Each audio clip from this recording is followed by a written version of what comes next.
قرآن مجید نے ہمیں یہ بتایا ہے کہ آخرت کی فلاح کے لیے اس دنیا میں جو چیز ہمیں بطور ہدف دی گئی ہے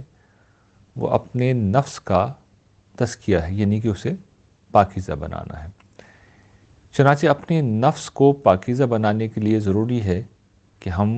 کچھ خصوصیات اس کے اندر پیدا کریں، یا کم سے کم ان خصوصیات کا جائزہ لیں جو انتہائی منفی ہیں اور ہمارے نفس میں، یعنی نفس سے میری مراد یہ واضح کر دوں، شخصیت ہے۔ نفس قرآن مجید کی تعبیر میں شخصیت کو کہتے ہیں، انسان جو اصل میں ہوتا ہے، یہ جسم نہیں ہے صرف، بلکہ جو اندر روح کہلاتی ہے، عام طور پر روح کہلاتی ہے، اور جو اصل انسان ہوتا ہے، جو برس برس تک ایک ہی رہتا ہے، پیدائش سے لے کر موت تک ایک ہی رہتا ہے، جسم تو بدل جاتا ہے، وہ اصل میں نفس ہے، جس کو عام زبان میں شخصیت کہتے ہیں۔ اس کو پاکیزہ بنانے کے لیے ضروری ہے کہ کچھ رذائل سے اسے بچایا جائے، یہ واضح رہے کہ یہ چیزیں مذہبی نوعیت کی نہیں ہیں، لیکن باعتبار نتیجہ ان سے جو چیزیں پیدا ہوتی ہیں وہ مذہبی طور پر یا اخلاقی طور پر یا ایمانی طور پر شدید مسائل پیدا کر دیتی ہیں۔ پہلا جو وصف ہے جس کا ہمیں جائزہ لینا چاہیے کہ ہمارے اندر ہے یا نہیں ہے، وہ وصف ہے اعتراف۔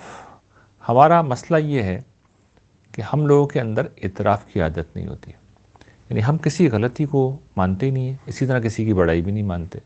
اپنے علاوہ ہم کسی کو درست نہیں سمجھتے، اپنے آپ کو ہمیشہ درست سمجھتے ہیں، اور اس مقصد کے لیے اپنی ہم جسٹیفیکیشن کرتے رہتے ہیں، اپنے رویے کی، اپنی سوچ کی، اپنے فکر کی، اپنی ہر غلطی کی ایک توجیہ، ایک تعویل کا راستہ ہمارے پاس کھلا ہوا ہے، اور ہم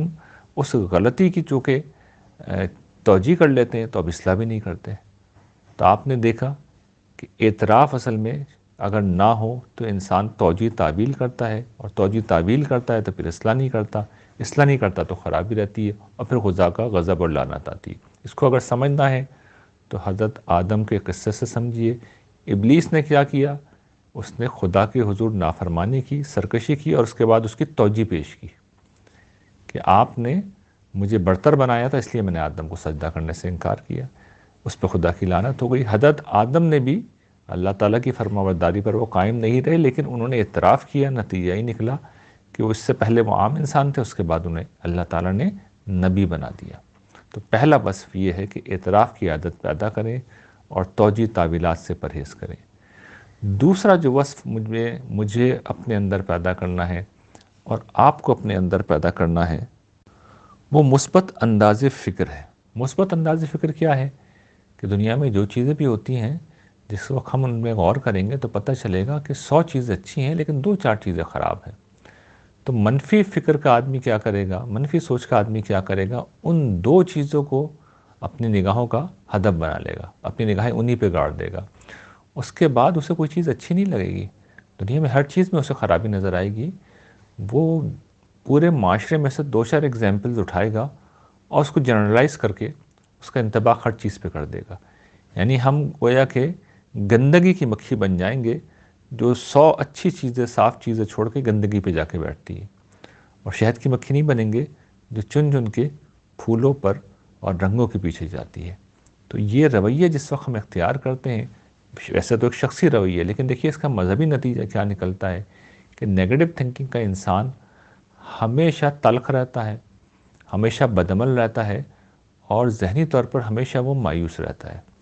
تو اس کے اندر کی تلخی غصے کو ابھارے گی، اس کے اندر کی بے عملی جو ہے اسے بد کردار بنائے گی، اور مایوسی ہم سب کو معلوم ہے کفر تک لے جاتی ہے انسان کو۔ تو یہ سب چیزیں جو شخصی اوصاف ہیں، دیکھیے کس سطح کے نتائج پیدا کر رہی ہیں۔ تیسری اور آخری چیز جس کی طرف میں خاص طور پر توجہ دلانا چاہ رہا ہوں وہ یہ کہ انسان میں ہمیشہ سیکھنے اور آگے بڑھنے کا جذبہ ہونا چاہیے۔ اگر سیکھنے کا اور آگے بڑھنے کا جذبہ نہیں ہے تو پھر انسان ترقی نہیں کر سکتا، یعنی دنیا میں بھی نہیں کر سکتا اور آخرت میں بھی نہیں کر سکتا۔ آگے بڑھنے کے لیے ضروری ہے، زندگی میں کسی بھی جگہ پہ آگے بڑھنے کے لیے ضروری ہے کہ ہم اپنے کم علم ہونے کو جانیں، علم نہ ہونے کو جانیں۔ اس کے نتیجے میں ہم سیکھیں گے، ہم سمجھیں گے، لیکن اس کے برعکس ہمارا رویہ یہ ہے کہ ہم میں سے ہر شخص بولنے میں دلچسپی رکھتا ہے، بتانے میں دلچسپی رکھتا ہے،